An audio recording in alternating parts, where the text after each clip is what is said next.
Subscribe करें हमारे YouTube channel को और बेल आइकन को प्रेस करें हमारे लेटेस्ट वीडियोस को देखने के लिए।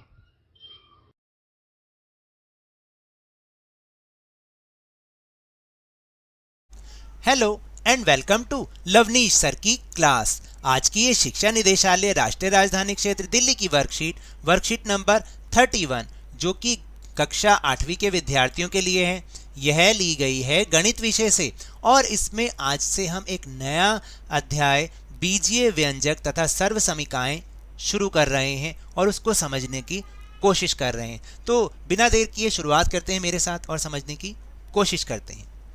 हम जानते हैं कि अंक गणित से हमारी संख्या संबंधी समस्याओं को हल करने में बहुत मदद मिलती है, परंतु जब अंक गणित में बहुत कठिन समस्याओं का हल संख्याओं से नहीं हो पाता है तो उसके लिए x, y, z या abc की सहायता लेते हैं।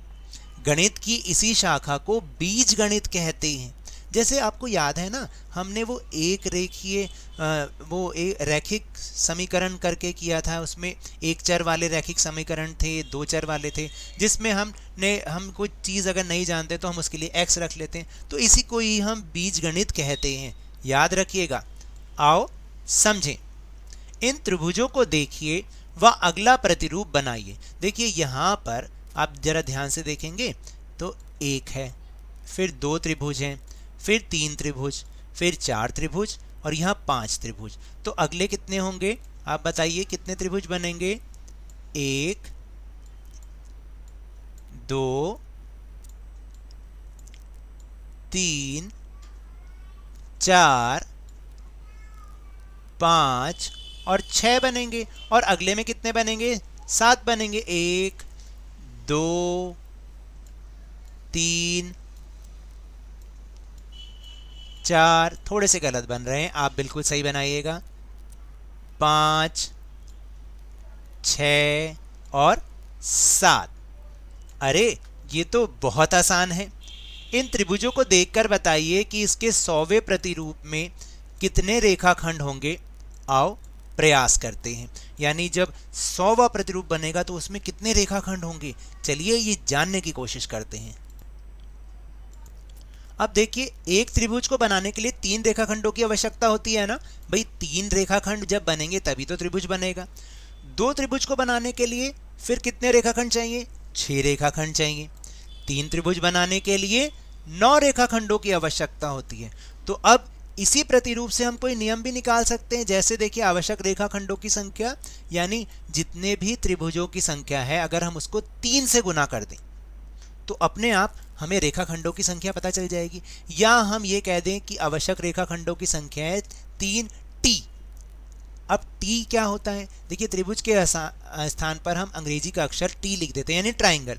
3 मल्टीप्लाई बाय ट्राइंगल। देखिए, मैंने पहले भी समझाया था, 3t का मतलब होता है 3 गुना t, यानी जितने ट्राइंगल होंगे उसको जब हम 3 से गुणा कर देंगे, 3 से क्या कर देंगे, ऊपर लिखा भी हुआ है, 3 से गुणा कर देंगे तो हमें पता चल जाएगा कि कितने रेखाखंडों की जरूरत पड़ेगी। तो जैसे यहाँ पर लिखा भी है, देखिए कि हम t के स्थान पर अंग्रेजी के किसी भी अक्षर का प्रयोग कर सकते हैं।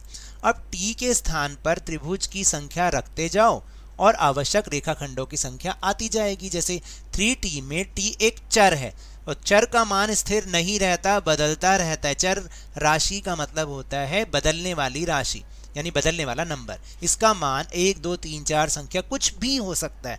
अगर आप देखिए, ध्यान से देखिए, 3t है तो t के स्थान पर अगर मैं 5 रख दूं तो कितने रेखाखंड हो जाएंगे? 5 त्रिभुज में कितने रेखाखंड होंगे? 15। अगर मैं 20 रख दूं, 20 त्रिभुजों में कितने रेखाखंड होंगे? आप जल्दी से बता दोगे। 20 या 60 रेखाखंड। तो इस तरह से हम इसको आराम से कर सकते हैं। अब एक बहुत मजेदार एक्टिविटी। राशिद ई रिक्शा द्वारा करोल बाग जा रहा है। वह आनंद पर्वत से करोल बाग तक का सफर करता है। इस दौरान वह बहुत सी वस्तुएं और स्थितियों को देखता है जो किसी न किसी राशि के साथ जुड़ी हुई हैं।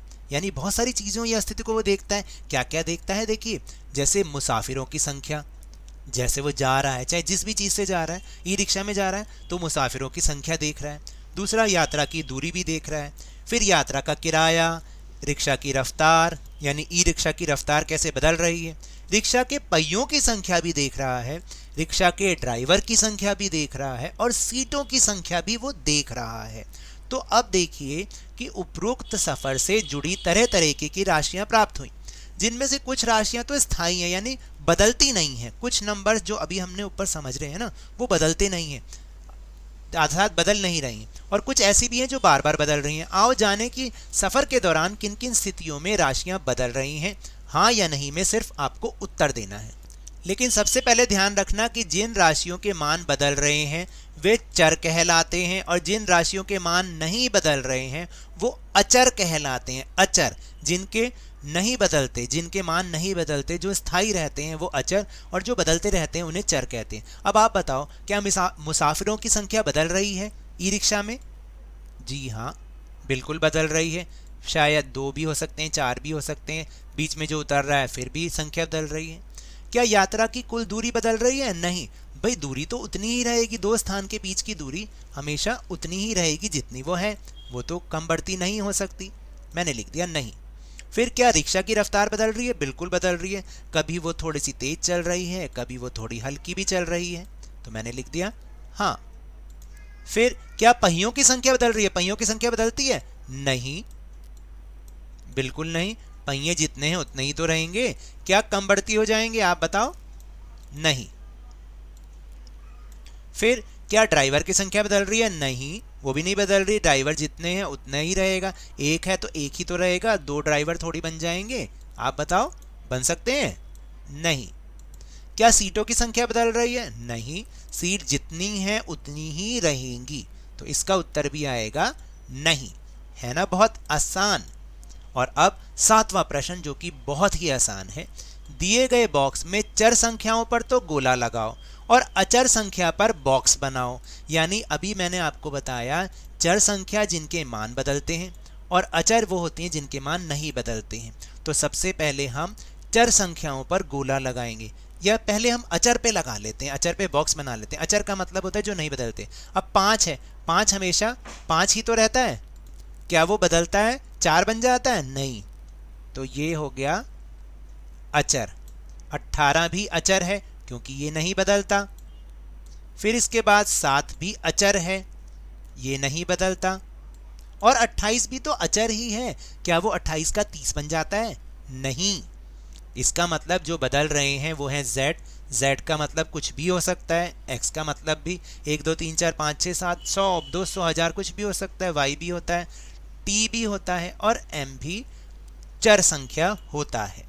तो ये तो थी आज की वर्कशीट। अगर मेरे इस तरह समझाने से आपको थोड़ा सा भी समझ में आया हो तो इस चैनल को ज़्यादा से ज़्यादा सब्सक्राइब कीजिए, लाइक कीजिए और बहुत ज़्यादा शेयर भी कीजिए। और हाँ, मेरे साथ इसी तरह आसानी से वर्कशीट को समझते रहिए, लेकिन ध्यान और मन लगाकर पूरी मेहनत और लगन के साथ ऑनलाइन ही सही पढ़ते तो जरूर ही रहिए।